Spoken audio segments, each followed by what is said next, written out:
November 1942.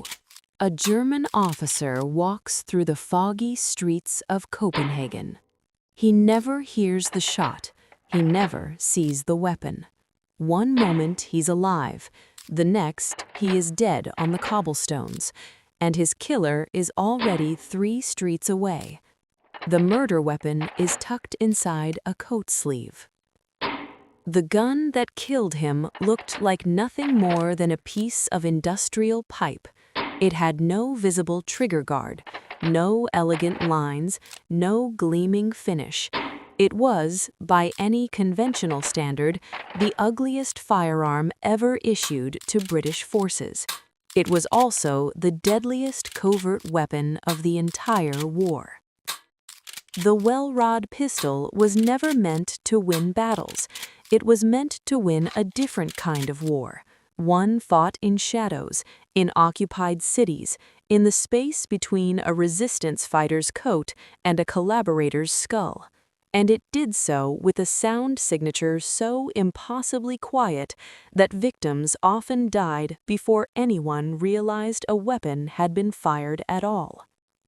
To understand why this ugly tube became a legend, we must first understand the desperate situation of 1941. The Special Operations Executive, the SOE, had been ordered by Winston Churchill to set Europe ablaze. Agents were parachuting into France, Norway, and Denmark to organize resistance networks, but they faced a critical tactical gap. Sabotage is loud. Blowing up trains and bridges gets attention, but the day-to-day work of the resistance, eliminating a Gestapo informer, removing a traitor, or killing a sentry to access a facility, required absolute silence. The options available to an agent in 1941 were medieval. A knife required you to be within arm's reach, a chaotic and bloody affair that risked the agent's life. A garrote required immense strength and perfect positioning. Poison was slow and unpredictable. They needed a gun, but guns are inherently noisy. The standard, silenced weapons of the day were a disaster. The suppressed Sten gun, for example, was a marvel of engineering, but the mechanical clatter of its bolt slamming back and forth was as loud as a jackhammer. It masked the gunshot, but it sounded like a heavy machine operating in the dark, deadly for an agent trying to remain unnoticed in a quiet street. Standard pistol suppressors reduced the noise to about 120 decibels. That's still as loud as a thunderclap. In a quiet, occupied city at curfew, a 120 decibel crack would bring every German patrol within a half-mile radius running. The SOE didn't just need a silenced weapon. They needed a silent one. They needed a ghost. The impossible task fell to the Inter-Services Research Bureau, known simply as Station 9. Located in a requisitioned mansion called the Frith in Welwyn Garden City, an hour north of London, this was no ordinary military base. It was a playground for eccentrics, engineers, and mad scientists. While other departments focused on tanks and bombers, Station 9 focused on the dark arts of spycraft. They built exploding coal, submersible canoes, and collapsible motorbikes. Their naming convention was simple.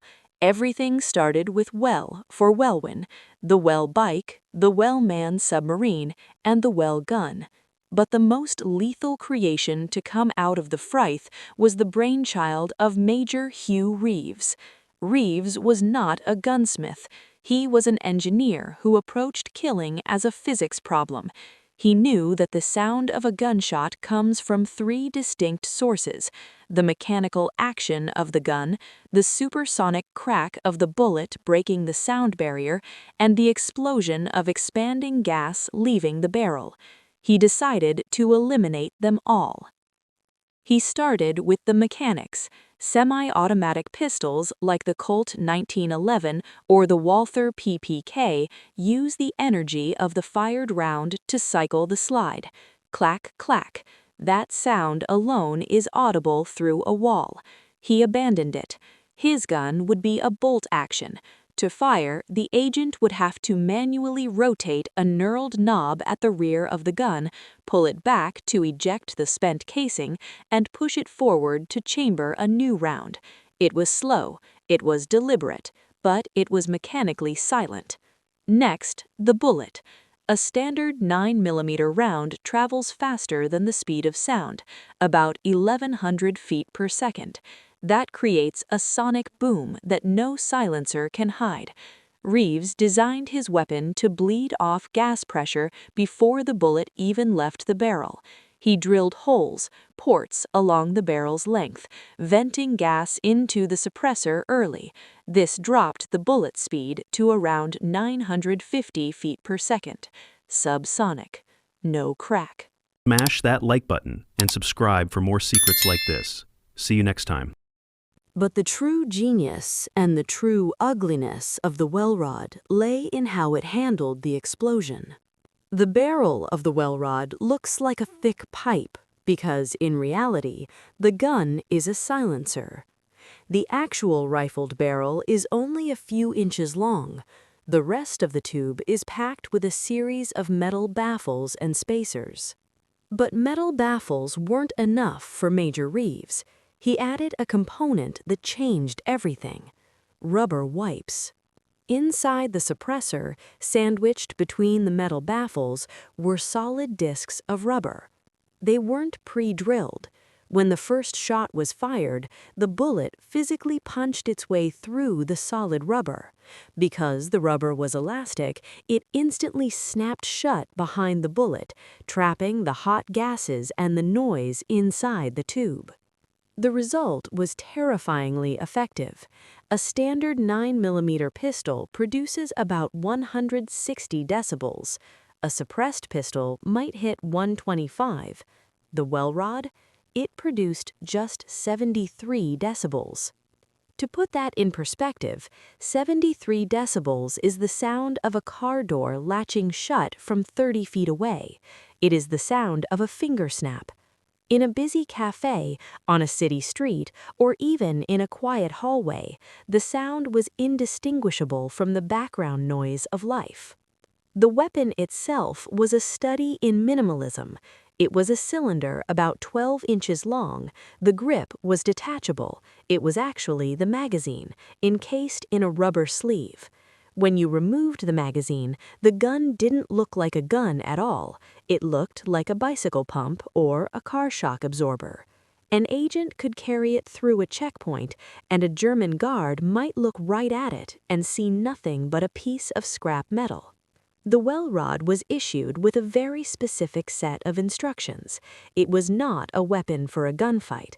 It held 6 to 8 rounds, depending on the caliber, and cycling the bolt took 2 or 3 seconds. If you missed your first shot, you were likely dead. Therefore, the SOE training manual was blunt. It did not teach agents to aim from a Weaver stance. It didn't teach sight alignment. The sights were crude anyway, painted with radioactive luminous paint for night use, but they were almost decorative. The manual recommended firing the Welrod from the contact position. This meant exactly what it sounded like. You were to walk up to your target, press the muzzle of the gun directly against their body, and pull the trigger. This technique served 2 purposes. First, it guaranteed a hit. Second, the target's body would act as a final seal for the gases, making the shot even quieter. It required a special kind of nerve. You weren't a soldier firing from a trench 200 yards away. You were an executioner standing close enough to smell the target's cologne, close enough to catch them as they fell. By 1943, thousands of these strange tubes were being dropped in supply canisters to resistance cells across Europe. They found their most eager users in Denmark and France. In Denmark, the resistance group Holger Danske specialized in the liquidation of stickers, informers who betrayed Jews and resistance fighters to the Gestapo. The Welrod became their signature tool. In the foggy winters of Copenhagen, fighters would track a collaborator to a train station or a park, a quick brush past, a muffled foot, and the fighter would keep walking. Passers-by would think the man had simply fainted until they saw the blood. There are accounts of Welrods being used in crowded restaurants. An agent would walk up to a table where a German officer was dining, fire a single shot under the noise of clattering plates and conversation, and leave.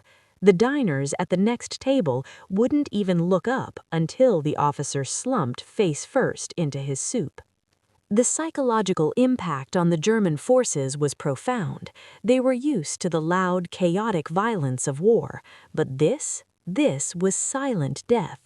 Officers began to realize that the lack of gunfire didn't mean they were safe. A room could be silent, and yet their comrade could be dying in the chair next to them. It bred paranoia. Who was armed? That man with the bicycle pump? That woman with the tool bag? The Welrod came in two main variants. The Mk2, curiously produced first, was chambered in 32 ACP. It was smaller, lighter, and quieter, but agents complained it lacked stopping power. If you didn't hit a vital organ, a fanatic Nazi could still fight back. So, Station 9 released the Mk1. This was the 9mm version. It was larger, had a trigger guard unlike the Mk2, and the suppressor section could be unscrewed for easier concealment. It hit harder, ensuring that one shot was truly all that was needed. When World War II ended, most weapons were retired or sold off. The Welrod was different. It disappeared into the classified lockers of the intelligence services. You see, the need to kill someone quietly didn't end with the Nazis. During the Cold War, the Welrod found a new home. It was stockpiled by stay-behind units, secret networks of partisans organized by NATO to fight behind the lines if the Soviet Union ever invaded Western Europe. In the divided city of Berlin, U.S. Army Special Forces in Detachment A kept Welrods in their armory, ready for silent elimination of East German sentries. It even made its way to the jungles of Vietnam. The highly classified MACV SOG units, who operated illegally across the borders of Laos and Cambodia, carried Welrods.